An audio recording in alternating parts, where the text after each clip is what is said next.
Once upon a time, there was a little girl. Once her rich father married an evil stepmother. She settled in the house with her two daughters. Their faces were beautiful and white, but their hearts were evil and cruel. And then came a difficult time for the poor girl. From morning until late in the evening, they forced her to do dirty work, carry water, heat the stove, cook food, wash dishes, and do laundry. And besides, the half-sisters did their best to upset her as much as possible. They mocked her, poured peas and wheat into the ashes, and she had to sit and pick them out. In the evening, when she was tired of work, she had to go to bed not in bed, but on the floor, next to the stove. And because she was always in ash, dust, and dirty, the sisters called her Cinderella. But then it happened one day that the king started a feast, which was supposed to last for 3 whole days, and called all the beautiful girls of the country to the holiday so that his son could choose a bride for himself. When the two named sisters learned that they, too, could come to the feast, they instantly began to dress up and preen. Cinderella also wanted to go dancing, but her stepmother did not let her go, because she had no dress or shoes, and she was dirty. And then the evil stepmother poured a bowl of wheat into the ashes and said that if Cinderella collected it in 2 hours, then she could go with her sisters. Cinderella went out into the garden and cried. And then 2 white doves flew in, followed by a whole flock of different birds. They swooped down on the ash and began to peck, and so they chose all the grains in a bowl. In less than an hour, they finished their work, and everyone flew back. Cinderella brought a bowl to her stepmother, began to rejoice, thinking that she could go to the feast. But her stepmother would not let her in any way. She turned her back on Cinderella and hurried with her 2 daughters to the ball. When there was no one left at home, Cinderella sat down on the floor and cried with grief. And then 2 white doves flew in, followed by a whole flock of different birds, and they threw off their dress and shoes shiny and all in gold. She quickly put on this dress and came to the bride. They saw her stepsisters and stepmother and thought that it must be some strange princess, she was so beautiful in her golden dress. It never occurred to them that it was Cinderella. The prince came out to meet her, took her hand, and they began to dance. And he liked Cinderella so much that he did not want to dance with any other girl. She danced until the evening and wanted to return home, but the prince asked her to see her off. He wanted to know whose beautiful girl this is, and where she lives. But Cinderella ran away from him and climbed onto the dovecot. The prince ordered to destroy the dovecot, but there was no one in it. And nowhere near could he find his beautiful stranger. No one could have guessed that Cinderella was rescued by pigeons that took her home. The prince was upset and went to the palace with his head down. And suddenly he saw a shoe, lifted it up. It was so small and elegant and all of pure gold. The prince guessed that when Cinderella ran away from him, the shoe from her left foot remained on one of the steps. The prince was delighted and ordered to find the mistress of this shoe, and to whom it suits he will marry that one. The parents returned from the ball. They saw that Cinderella was asleep in her shirt on ash, and a dim light was on by the stove. Both sisters went to their rooms, hoping that tomorrow they would be lucky enough to put on the golden slipper.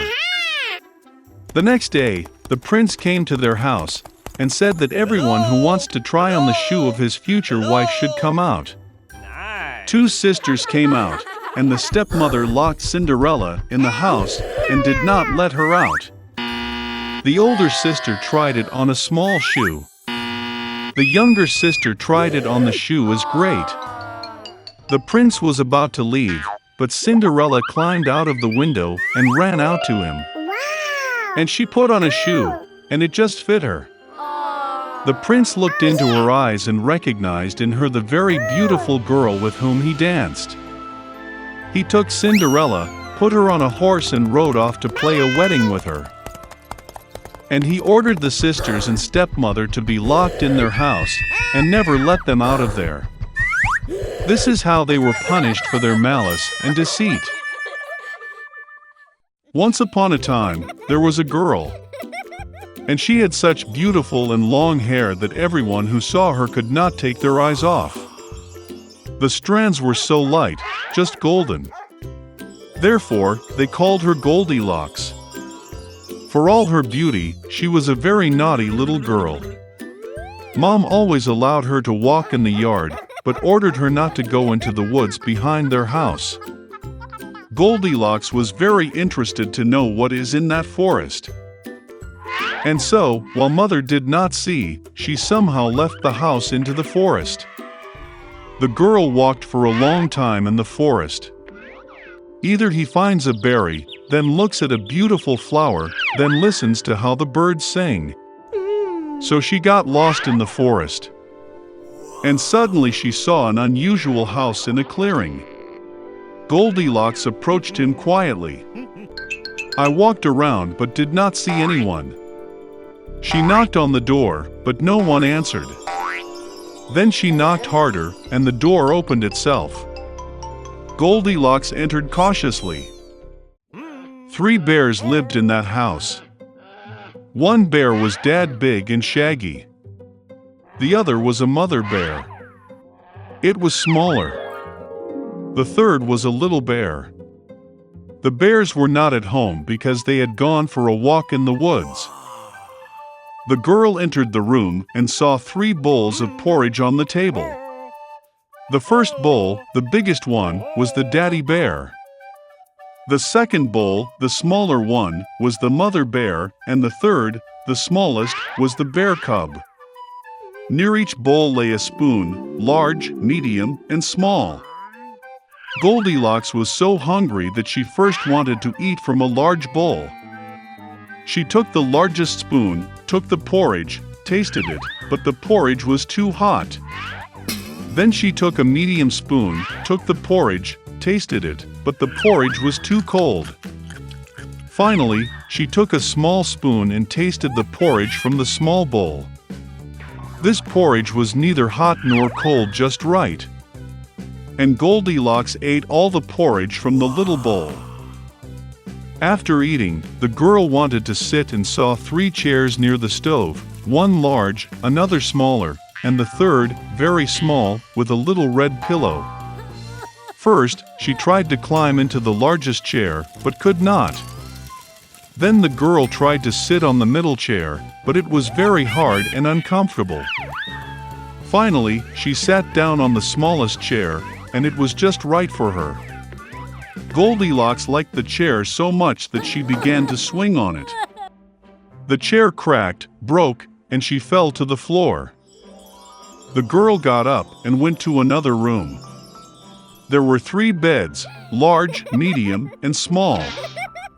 First, Goldilocks climbed onto the first bed, but it was too high and hard. I lay down on the middle one, it was too spacious and soft. The girl lay down on the third, smallest bed. She was just right for her. Goldilocks felt so comfortable and cozy that she quickly fell asleep. The girl was fast asleep when the bear family returned home. The bears got very hungry and immediately went to the table. Seeing his bowl, Papa Bear got really angry. Someone was eating my porridge. He growled. The bear mother also looked into her bowl and growled less loudly. Someone was eating from my bowl too. And the bear cub, seeing his empty bowl, cried loudly. Someone didn't just eat from my bowl, he ate all my porridge. The bears smelled something was wrong, left the table, and began to look around. Daddy Bear noticed that someone moved his chair and growled in a terrible voice. Someone was sitting on my chair. The bear mother looked at her chair and complained. Someone was sitting on my chair and moved it from its place. And then, the bear looked at his broken chair and again cried loudly. Someone did not just sit on my chair, but broke it. All three bears went cautiously into the bedroom. Someone was lying on my bed and crumpled it. Papa Bear roared in a terrible voice. And someone was lying on my bed too and crumpled it, growled the mother bear. The teddy bear looked at his bed and cried again. Someone was lying on my bed. And then he saw the girl and squealed in a thin voice, and still sleeps in her. Dad and Mom bears came to the bed and saw that a little girl was sleeping there. Goldilocks woke up from the cry of a bear cub, and was very frightened. There were 3 bears in front of her.